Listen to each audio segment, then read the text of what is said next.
स्वागत है आपका। ब्रेक के बाद लगातार विपक्ष हंगामा कर रहा है। देखिए, विपक्ष के हंगामे पे किरण रिजिजू का बयान भी सामने आया। उन्होंने साफ तौर पे कहा कि देखिए, सिर्फ और सिर्फ सुझाव नहीं हटाया गया है और सिर्फ आपको बता दें कि यहाँ पर विपक्ष मनमानी कर रहा है और मनमानी पूर्वक रवैया अख्तियार कर रहा है।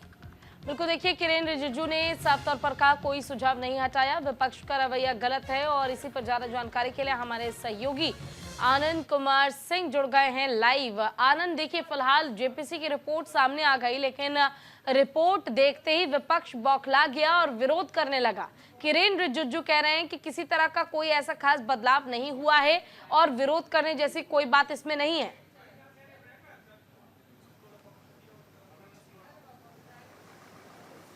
देखिए, जेपीसी को लेकर जिसका गठन किया गया था उसका उद्देश्य ये था, क्योंकि जो वक्त अमेंडमेंट बिल सरकार लाने को लेकर आगे बढ़ी थी तो उसमें हर समुदाय को साथ रखा जाए, सभी पार्टीज को अपने अनुसार अपने साथ रखा जाए और कहीं ना कहीं बिल में एक साथ समन्वय स्थापित करके विधानसभा, माफ कीजिएगा, लोकसभा और राज्यसभा से उसको पास किया जाए। आपने देखा जैसे ही कहीं ना कहीं माना गया कि वक्त अमेंडमेंट बिल जो कि सरकार ला रही है, बड़े पैमाने में देश भर में इसका असर देखने को मिलेगा और यही कारण था कि जेपीसी का गठन किया गया था। जेपीसी में तमाम पार्टी, चाहे सत्ता की हो चाहे विपक्ष की हो, सबको जगह दी गई थी। एआईएम की बात की जाए, कांग्रेस की बात की, टीएमसी की बात की जाए, बीजेपी की बात की, हर पार्टी के जो मेंबर थे इसमें रखा गया था। उनका मकसद ये था कि जब इसकी रिपोर्ट रखी जाए तो तमाम पार्टीज एक साथ आए समन्वय के साथ और आगे इसको पास कराएं। लेकिन आपने देखा जैसे जेपीसी की बैठकें हुई तो बैठक में लगातार हंगामा देखने को मिला।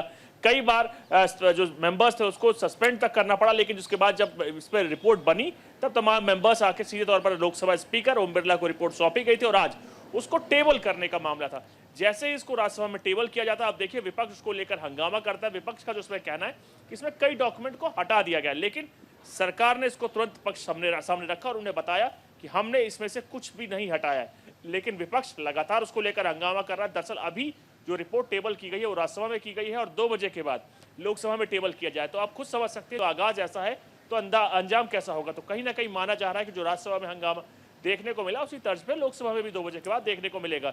सरकार ने जो कवायद की थी उसमें कोशिश की गई थी कि तमाम पार्टीज को एक साथ रखा जाए, एक समन्वय एक टेबल पर रखे, जब बिल बने तो हर मसौदा पार्टीज को पता हो क्या इस बिल में हो, जब पास कराने में मसौदा जहां तक हम समझ पाते हैं आनंद, कोई मसौदा टेबल पे तभी रखा जाता है, जाहिर सी बात है कि सहमति बन गई होगी। 15-11 की सहमति से ये बिल पास हुआ। ये सब बिल को अब सामने रखा गया है, ठीक है। जगदम्बिका पाल इसमें समय मेंबर थे, अध्यक्ष थे और इसके साथ साथ देखिए किस तरीके से तमाम प्रतिनिधियों से मिला गया और न सिर्फ इसमें बहुत वक्त लिया गया है, एक बार नहीं 2-3 बार मुलाकात हुई है। और हमने ये भी देखा, हमने भी चर्चा कई मर्तबा करी है कि यहाँ पर कितने तरीके से अपने विचारों से अलग जा रहे थे, उसके बावजूद भी बिल 11 और 15 से पास कर दिया गया। लेकिन सवाल ये उठता है कि जब सहमति ही नहीं थी तो इसको पेश करने की जरूरत क्या थी? या तो और थोड़ी मेहनत कर ली होती या विपक्ष और इसमें समझ लेता। विपक्ष ने पहले तो हाँ कर दिया, अब आके एंड टाइम पे पलट रहे हैं।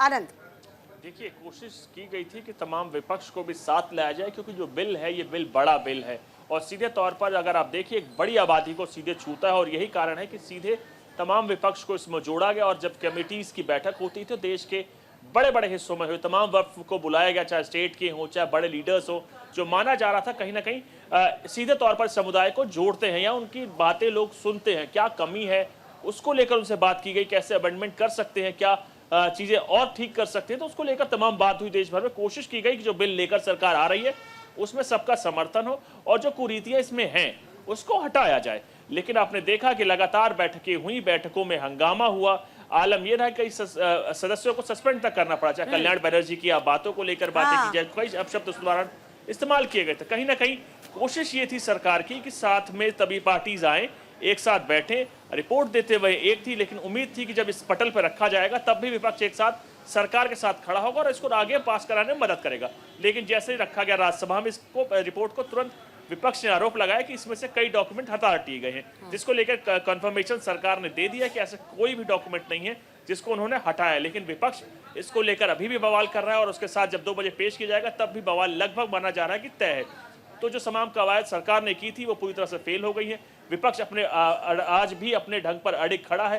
तो अब माना जा रहा है कि जो तमाम चीजें की गई थी तो कहीं ना कहीं जेपीसी अब जो उसको लेकर आगे बढ़ेगी, तो कहीं ना कहीं माना जा रहा है कि विपक्ष और सरकार कि दोनों की रस्साकशी आपको देखने को मिल सकती है, लेकिन विपक्ष और सरकार दोनों कोशिश कर रही है कि इसके साथ मिला जा सके। लेकिन जो विपक्ष का आरोप है, विपक्ष लगातार अपने आरोप पर अभी भी अडिग खड़ा है कि इसमें से कई डॉक्यूमेंट हटाए गए, जिसको लेकर वो लगातार प्रदर्शन कर रहा है। जी बिल्कुल, देखिए, लेकिन विपक्ष की ओर से बेशक से विरोध किया जा रहा है, लेकिन जिस तरह से इस रिपोर्ट को तैयार किया गया, मेहनत की गई, समय लिया गया, और उसके बाद सत्ता पक्ष हर संभव प्रयास कर रहा है कि अब चाहे जो भी विरोध हो, लेकिन जो फैसला लिया गया है, जो रिपोर्ट पेश की गई है, इसी के आधार पर आगे अब तैयारी की जाए और उसी आधार पर कानून को मजबूत किया जाए। जेपीसी यही चाहता है।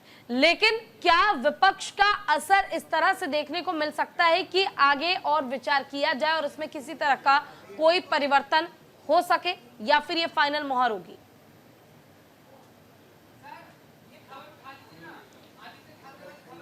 देखिए, जिसको लेकर बहस होनी थी, तमाम चर्चाएं करनी थी, हितधारकों से अगर बात करने की बात हो तो जेपीसी ने करा है। जम्मू कश्मीर की बात करें, आप उत्तर प्रदेश की बात करें, चाहे दिल्ली की बात की, चाहे उसके बाद मुंबई बंगाल तक की बात किया, तो जेपीसी की बैठकें देश के हर हिस्से में हुई।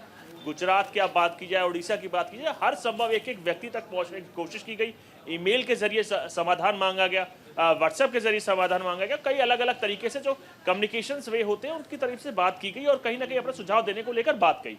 जेपीसी बैठा, उन्होंने मंथन किया, तमाम हितधारकों को सीधे तौर पर बुलाया गया मीटिंग में, उनसे जानने की कोशिश की गई कि कैसे इसको हम ज्यादा ठीक कर सकते हैं और अच्छा कर सकते हैं। कई कुरीतियां लगातार सामने निकल कर आ रही थी, इसको कैसे दूर कर सकते और इसको कैसे ज्यादा अच्छे से कर सकते। तो यही कारण रहा कि लगातार लगभग लाखों में मेल मिले हैं और उसके साथ साथ लोगों से मिलने के बाद जब पूरी चीजें अपनी अनुसार जहां जेपीसी को लगता है कि अब ठीक हो चुकी है, उसके बाद ही इस रिपोर्ट को पेश किया गया।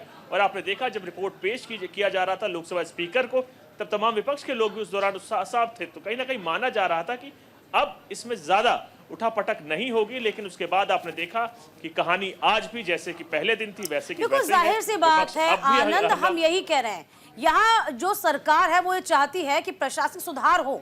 विपक्ष ये कह रहा है कि आप तो धार्मिकता का उल्लंघन करें, यानी कि आप उसको हनन करें। यहाँ अलग तरीके से लिया जा रहा है बिल को। चलिए, बहुत शुक्रिया आनंद आपका तमाम जानकारी देने के लिए।